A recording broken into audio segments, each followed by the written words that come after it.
Yeah, it goes in just like that.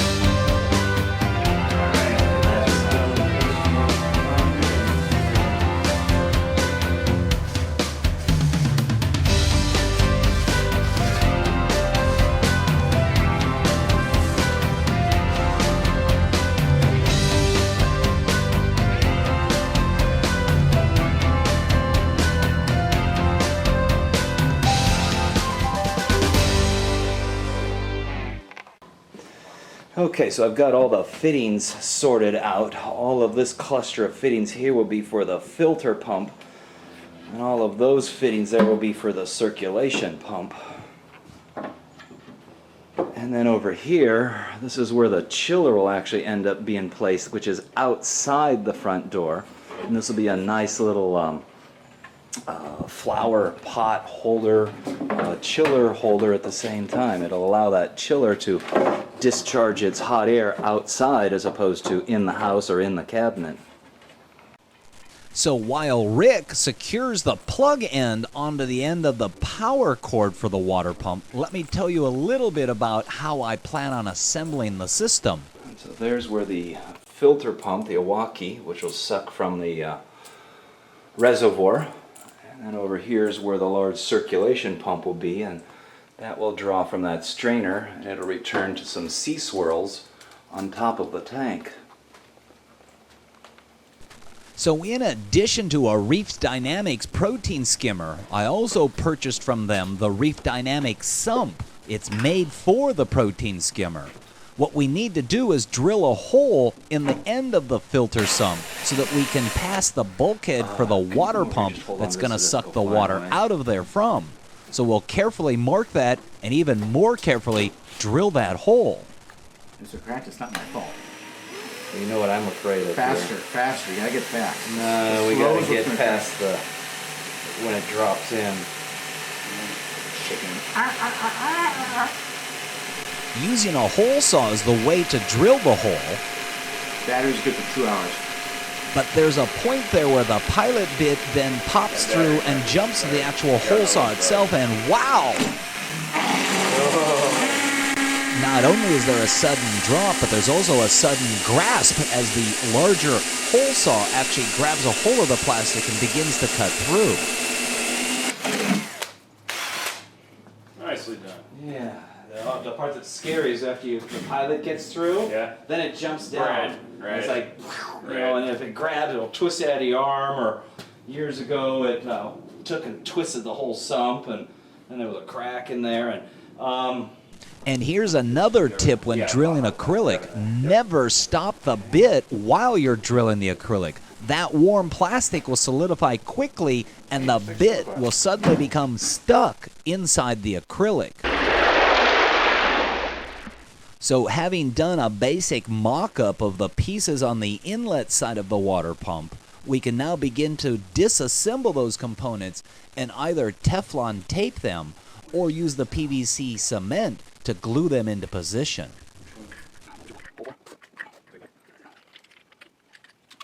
But before we can attach the water pump, we have to place the bulkhead through that hole that we've drilled into the reservoir or sump. This is the starting point for the inlet or the suction side of the filter circulation pump.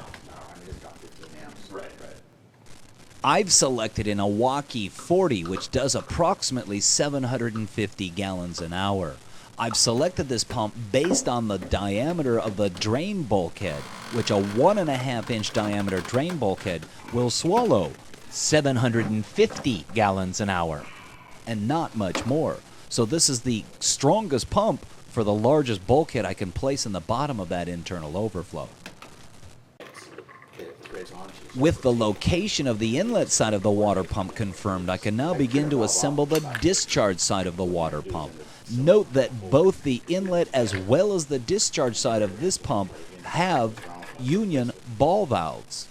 This gives me the ability to actually shut down the system, close the valve, thus stopping any flow of water from coming through, and remove the water pump out of the system without having to disassemble the entire system.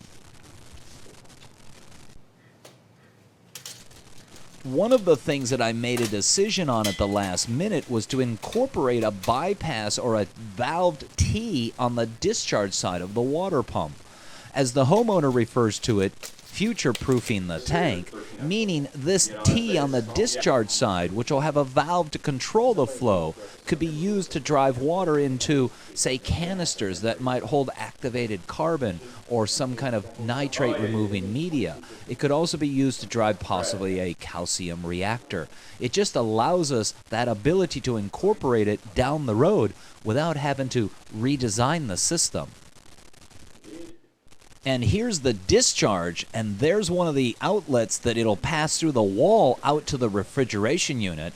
The other is where the return line will come back into the system.